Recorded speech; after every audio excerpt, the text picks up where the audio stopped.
but it's nice to end up here at the end of the day. So I'm thankful for that.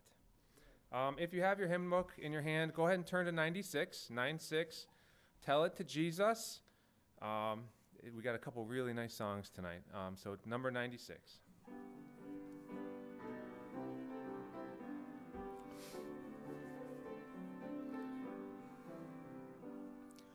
Are you weary? Are you heavy laden? Tell it to Jesus. Tell it to Jesus.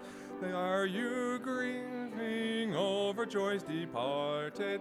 Tell it to Jesus alone.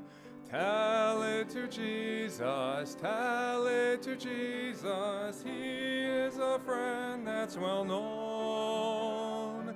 There's no other such a friend or brother. Tell it to Jesus alone.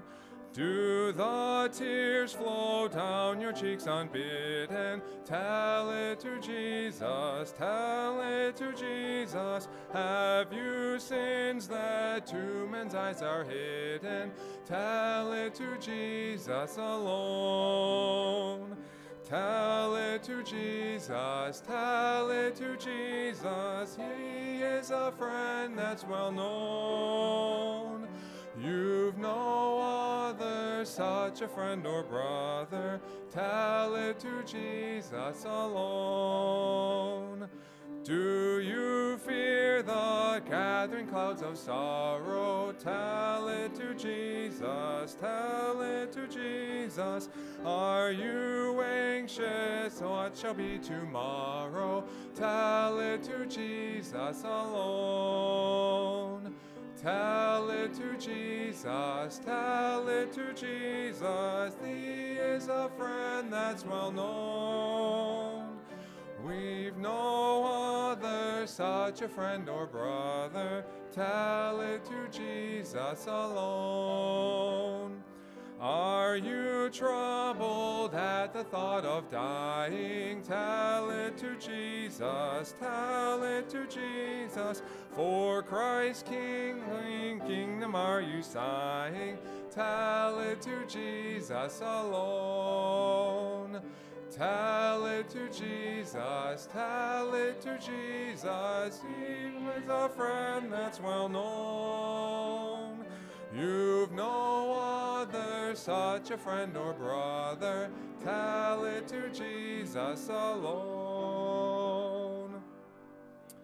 And go ahead and turn over to number 146. Please stand with me and we'll sing the last song, number 146, Jesus Paid It All.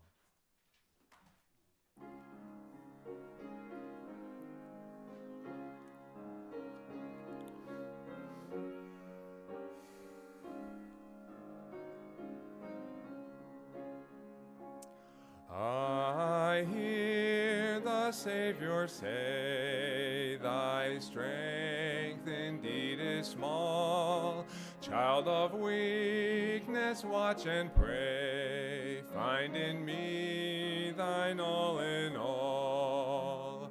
Jesus paid it all to him I owe. Sin had left a crimson stain, he washed it white as snow. Lord, now indeed I find thy power and thine alone can change the leper's spots and melt the heart of stone.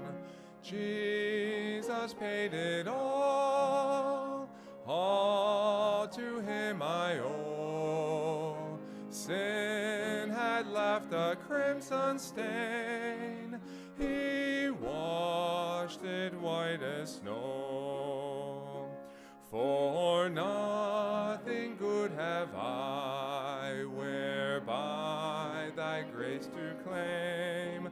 I'll wash my garments white in the blood of Calvary's Lamb. Jesus paid it all all to him I owe. Sin had left a crimson stain, he washed it white as snow. And when before the throne I stand in him complete, I just died my soul to save, my lips shall still repeat. Jesus paid it all to him I owe. Sin had left a crimson stain, he washed it white as snow.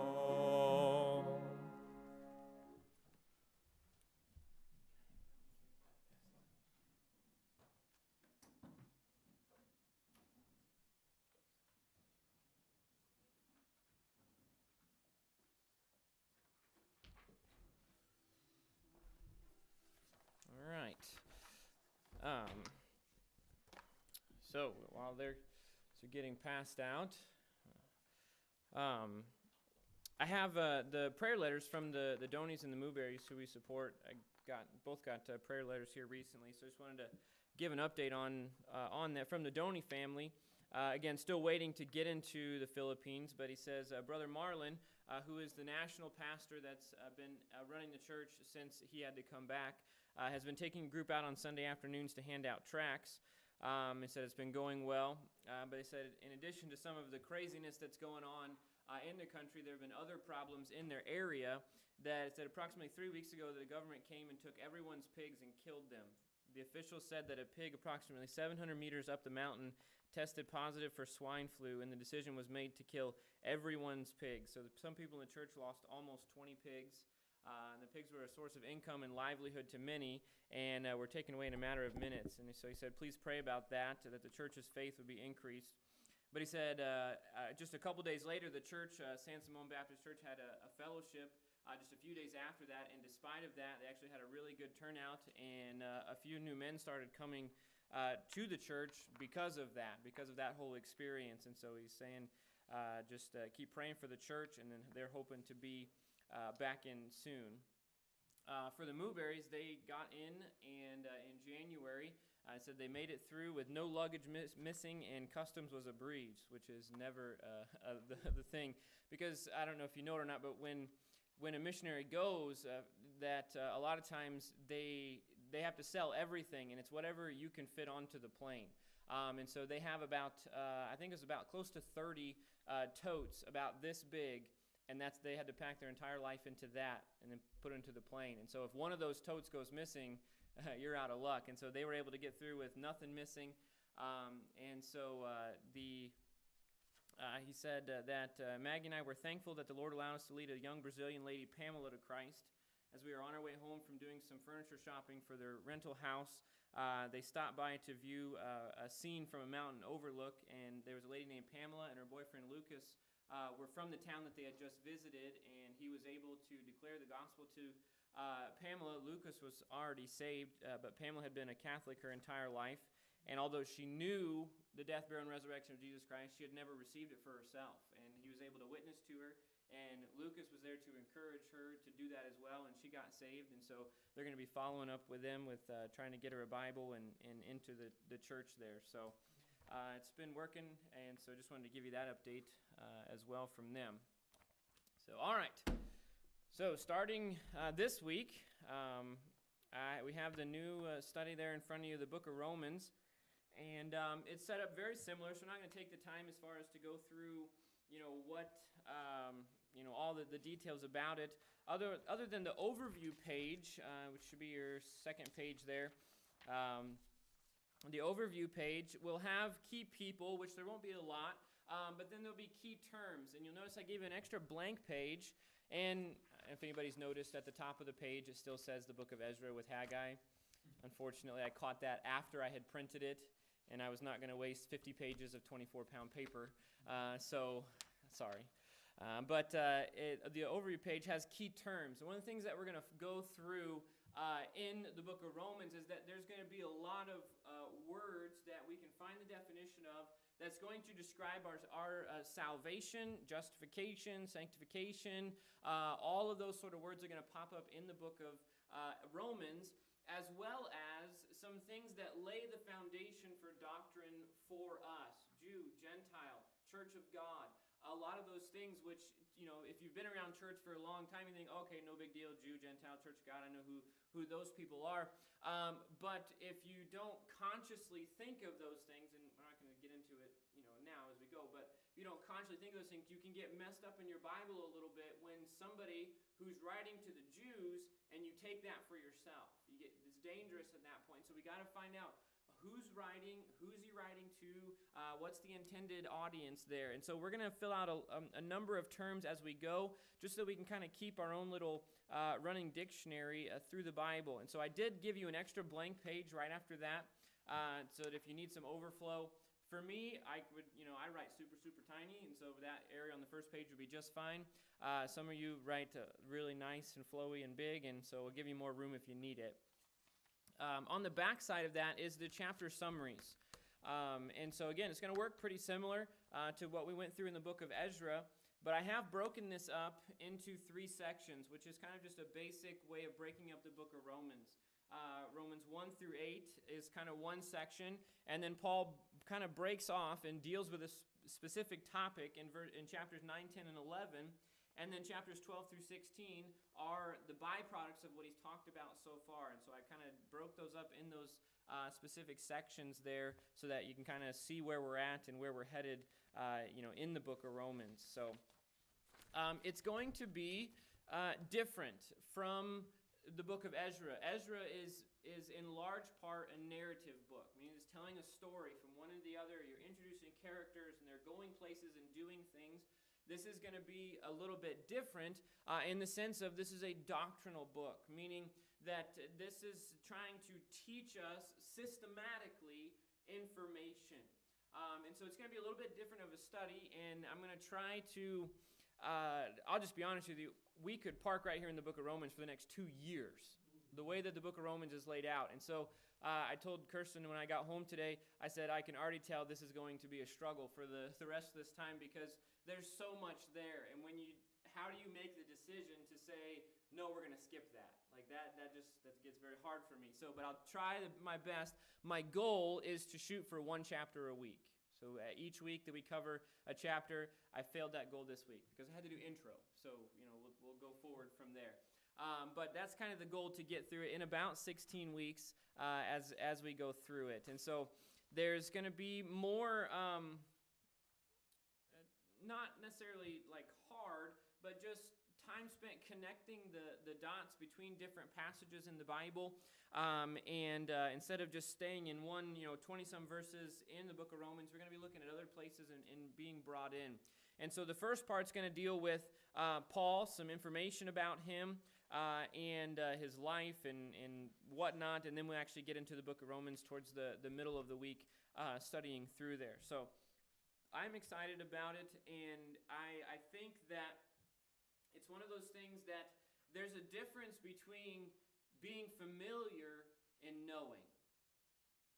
And if you've gone to church, if you come to church for any length of time, or you've been in church for a long time, you know of or know about a lot of things. But when push comes to shove, we tend to break down on the details of it. And the devil is always in the details. I don't mean like the actual devil, I mean like the phrase. But it's just that I believe, here's what I believe. I believe that the Christian life, we fail in the Christian life because we do not understand what God has taught us in the Bible. And the book of Romans is a classic example of that. And it is why doctrine is important. And again, when we say the word doctrine, you think, well, what is doctrine? And really, if you talk to a lot of churches, in some ways, doctrine is a bad thing. Doctrine divides people, and we just don't really want to exclude anybody. That there's a reason that we use the name Baptist. There's a reason for that. And a lot of churches in a lot of ways are removing the Baptist name. And right or wrong, I don't think you gain any spirituality by using the name Baptist. believe that it sets a precedent on doctrine. And historically, the Baptist position has been the most correct doctrinally. The Baptists are the ones that have stood for, going all the way back to the Anabaptists, way back in church history, have stood for baptism by immersion, have stood for salvation by grace through faith, have stood for eternal security, have stood for the inerrancy of Scripture. All of those sort of things have been because, or that's what the Baptist was founded upon.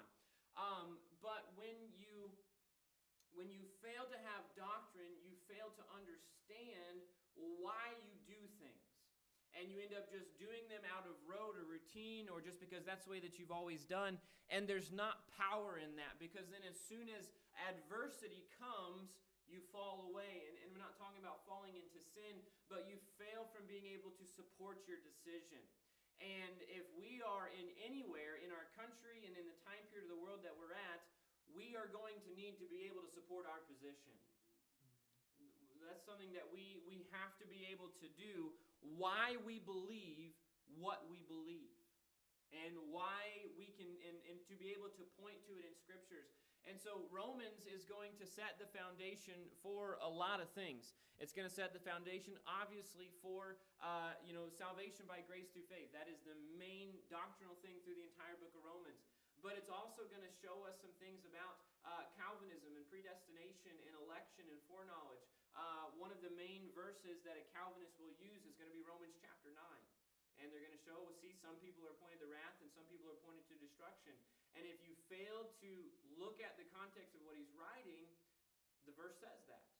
And that's one of the things that you'll find out as you try to deal with people, is that every cult and every false teaching has Bible verses to back it up. Jehovah's Witnesses knock on your door, they got verse after verse after verse to prove that their thing's right. A Campbellite, a Jehovah's Witness, a Mormon, whatever it may be, they have verses. But what we're going to find out is that it's verses taken out of context. It's verses misconstrued a little bit, and that's why I named the study the way it is. It's a workman, because it takes work to figure out what God wants us to know. And so that's part of the doctrine. So I want to give you just a few verses tonight, and then we'll break off for prayer on doctrine and why it's important.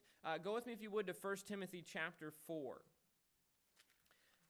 A lot of times when we talk about doctrine, again, it's looked at in a bad light, and it's almost like, well, if we can just all agree that salvation is just believing in Jesus, then that's the only thing that matters, and we'll all get along. Well, no, that's not the only thing that matters. And we need to make the connection that our doctrine is in direct connection with our life. Doctrine should affect your life and how you live. All right, so 1 Timothy chapter 4, look at verse 1. It says this, "Now the Spirit speaketh expressly, that in the latter times some shall depart from the faith, giving heed to seducing spirits and doctrines of devils, speaking lies in hypocrisy, having their conscience seared with a hot iron, forbidding to marry." Whoa, that got really loud. We'll just go back to this. "Forbidding to marry and commanding to abstain from meats, which God hath created to be received with thanksgiving of them which believe and know the truth." Paul is telling Timothy that towards the end of time, that in the latter times, latter days, that there is going to be a departing from the faith. But look at what the departing is about. It's not, quote unquote, sin. It's not departing from the faith off into worldly living and pornography. What is it? It's doctrines of devils. To depart from the faith is obviously, yes, if you're going to go live a reprobate lifestyle, a backslidden lifestyle, yes, you are departing from the faith, but you can depart from the faith while maintaining a religious facade, a religious exterior there. He says that some shall depart from the faith, giving heed to seducing spirits. I don't preach on it a lot, partly because it's one of those things that can get weird, but I think we need to know about it as a church, is the idea of spiritual warfare, and not the come out of here, Jesus. No, I'm talking about that kind of spiritual warfare. I'm talking about recognizing the influence, the spiritual influence that goes on in our lives. And what's going on in our lives is the spirit, is thank you, is the seducing spirit that is infiltrating churches and infiltrating Christianity in that way. It's false doctrine. And so what's going to save us from that? Well, look at verse 13. Actually, start in verse 12. It says, "Let no man despise thy youth, but be thou an example of the believers in word and conversation and charity and spirit and faith and purity. Till I come, give attendance to reading, to exhortation, to doctrine. Neglect not the gift that is in thee, which was given thee by prophecy, with the laying on of hands of the presbytery. Meditate upon these things." What? The reading, the exhortation, the doctrine, the things that Paul is commanding him. Meditate on these things. Give thyself wholly to them, and thy profiting may appear to all. Take heed unto thyself and unto the doctrine. Continue in them, for in doing this thou shalt both save thyself and them that hear thee. Now, we've looked at this passage before, talking about the different definitions of save and salvation. He is not telling Timothy that Timothy can do something to save his people. What he's telling Timothy here is that if you follow the doctrine, if you'll maintain the doctrine of what I have given you, continue in the doctrine, in doing this, thou shalt both save thyself and them that hear thee. Paul is telling Timothy, his protege in the faith, that you need to continue to preach doctrine because it will keep you safe. Doctrine will keep you safe. Keep you safe from what? Keep you safe from Calvinism. Keep you safe from hyperdispensationalism. Keep you safe from the emergent church movement. Some of you may not have heard of that, yet, but that's one of the biggest growing things in Christianity right now is the emergent church movement that has a lot of false doctrine inside of it, wrapped up in this shell of excitement for Jesus. And it's dangerous. It'll keep you from the wrong gospel, from the prosperity gospel and those sort of things. It'll keep you safe from somebody that would want to control you. There's a lot of pastors that will preach because they're control freaks. And if you ever have an interest, there's a lot of crazy pastors out there, all right? They give a lot of... There's a reason that pastors have a bad name. It's because a lot of them are bad. I watch sometimes I get on YouTube and watch crazy pastors go crazy. Some of the stuff pastors say in the pulpit is just ridiculous. But a lot of them are just bullies and control freaks that are trying to control their people to make them do what they want. That's all they are. And they can't hack it in the real world most of the time, so they get a pulpit because they think they're big stuff then.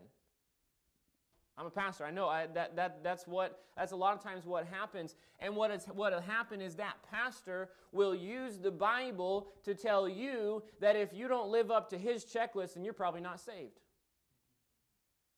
And now my sister and brother-in-law, they were newly married. They were going down to Monticello to a church there. And my sister grew up in the Bible. She was saved at a young age. She knew her Bible.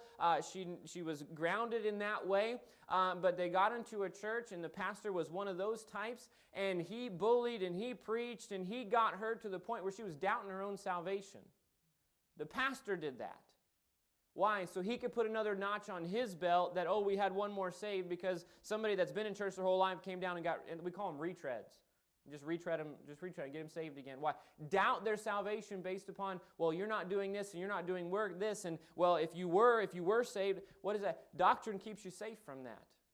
Why? Because doctrine tells us that our salvation is not our work in any way, shape, or form. All right, so that's why doctrine is important, is that it's a safety net that keeps us from false doctrine. Okay, look at 2 Timothy chapter 4 now. 2 Timothy chapter 4. Not only is doctrine a safety net to keep us from false doctrine, from things that would send us down, but doctrine is also there to keep us safe from a wrong attitude or a wrong desire. It says, I charge thee therefore before God and the Lord Jesus Christ, who shall judge the quick and the dead at his appearing in kingdom, preach the word, be instant in season and out of season, reprove, rebuke, and exhort with all longsuffering and doctrine. For the time will come when they will not endure sound doctrine, but will heap to themselves teachers having itching ears, and they shall turn away their ears from the truth and shall be turned unto fable. Paul again is telling Timothy, preach the doctrine. Why? Because there is going to come a time where people don't want to hear about doctrine. You know what they want to hear? They want to have their ears itched.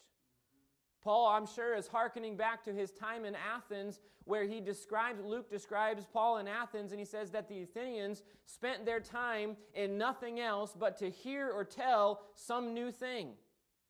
A lot of people go to church just to hear the cool thing that the pastor's going to say next, or the great illustration, or the great light show or effects, or visual aids and all of those sort of things. And I'm not against visual aids. I'm not against any of that. But you know what's going to happen is if you move away from doctrine, you're going to be living a Christianity of hype. And one of the things that I was told as I stepped into the ministry is whatever you get them by is what you have to keep them with. And if you're constantly bringing people in because it's the next new thing, then you'll constantly be trying to come up with the next new thing to keep people in. But when somebody comes in because they just want the Bible taught day in and day out, we can keep them with that. Why? Because the Bible's never ending. The Bible is endless. The Bible is eternal. We can do that. And Paul's telling Timothy, preach the word, exhort with all long-suffering and doctrine. Why? Because eventually it's going to come down where people aren't going to want to hear it. Why? If you preach doctrine in the right way, doctrine demands a response. Now, I am for teaching. I think as a pastor, I have to teach the Bible to you. But one of the things that you can get off into, not just the realm of fluff and of no substance at all. You can get off into that ditch. You can also get off into this other ditch that says, I want to just learn more and get deeper into the Bible.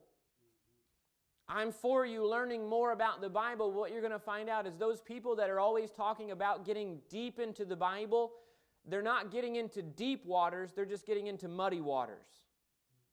Meaning they're just splashing around in 3 feet of just muddy water and you can't see the bottom and it's just kind of mysterious. You don't really know anything going on. What is that? That's what goes on in churches as well. And yes, you do need teaching, but teaching that holds no application for you only puffs up. This is one of the big things that goes on nowadays is prophecy conferences. And I think you should know prophecy. I think you should know what's going on in the world and how, not necessarily, let me rephrase that, what the Bible says is going to happen in the end times, but you cannot look at the news and say, oh, does anybody remember when all this stuff and everybody thought Damascus and Syria was just going to blow up and there's going to be World War III and all that sort of stuff? Not that long ago, last couple of years, right? And all the prophecy teachers was, this is it, Damascus and Syria, and it's all lining up. And then what happened? Peace agreements. And then all of the planets are lining up, and the blood moons, and the Shemitahs, and everything is, and this is what happened? Next year rolls by. You can't go to the news or go to the events of the world and place them into the Bible. So you need to know prophecy, yes, but the endless study of prophecy is dangerous, I believe. Why? Because what are you going to do with it? What really are you going to do with it? I had a guy come up to me quite a while ago, and he was one of those guys that he never wanted to have a conversation. He just wanted to tell you what he knew. And he came up to me and he goes, I got a question for you. You look like a Bible scholar. And I said, no, not really. And he kind of was, well, okay, whatever. And I said, well, shoot, I'll see what I can do. And he goes, in Revelation chapter 12, and the stars of heaven that are aligned there, and if we look off into this, and these stars are turning, I was like, whoa, wait a minute. I said, just stop. I said, I don't know.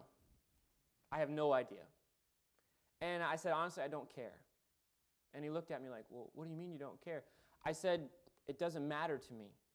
He's like, well, don't you think that, I don't know, he quoted some percentage, and I was like 5 or 7%. Don't you think that 5 to 7% of the Bible is important? And I said, yes, I do. But I don't think we need to spend 95% of our time on 5% of the Bible.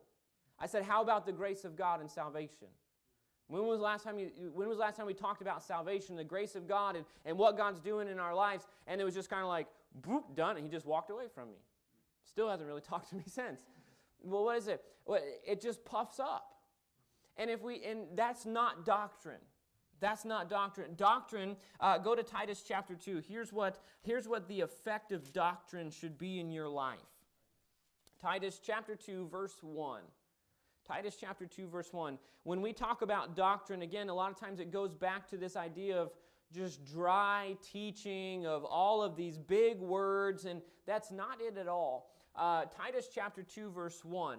This is Paul talking now to Titus, who's again another kind of protege in the ministry a little bit. Titus chapter 2, verse 1, he says, "But speak thou the things which become sound doctrine." And then look at what he begins to say is sound doctrine. The aged men be sober, grave, temperate, sound in faith, charity, and patience. The aged women, the young men, all of that. What is he saying? He's saying doctrine, when you speak sound doctrine and somebody applies sound doctrine, it affects their life in a positive way. It helps them to walk right. It helps them to do right.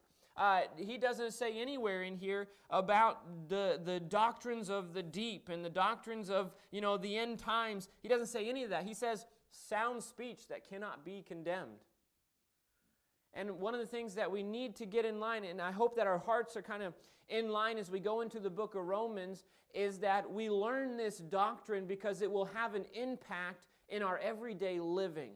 What do I get with that? One of a really famous verse that people quote all the time is Romans chapter 12, verse 1 and 2. "I beseech you therefore, brethren, by the mercies of God, that you present your bodies a living sacrifice, holy and acceptable unto God, which is your reasonable service. And be not conformed to this world, but be transformed by the renewing of your mind, and that you may prove what is that good and acceptable and perfect will of God." And they say, you don't need to be conformed to the world. You need to be transformed through your mind. And then the next logical question is, well, how do I do that? And it's just kind of like, well, don't be conformed. Well, be transformed. What is transforming? Romans 1 through 11 is transforming. The fact that you are now dead to sin, that's transforming. A change in mindset is transforming. All right? And so he just gets done in chapters 9, 10, and 11 talking about the Jewish people and why they were dropped off by God temporarily and all of that. And he's saying, hey, don't be conformed to that. You see, but Romans chapter 12, verse 1 and 2 doesn't really hold a lot of applicable value if you don't know Romans 1 through 11. Romans chapter 8, the Spirit, being strong and nothing can separate us from the love of God and having victory over sin in our life. Think, well, how do I get that? Romans 6 and 7 is how you get that.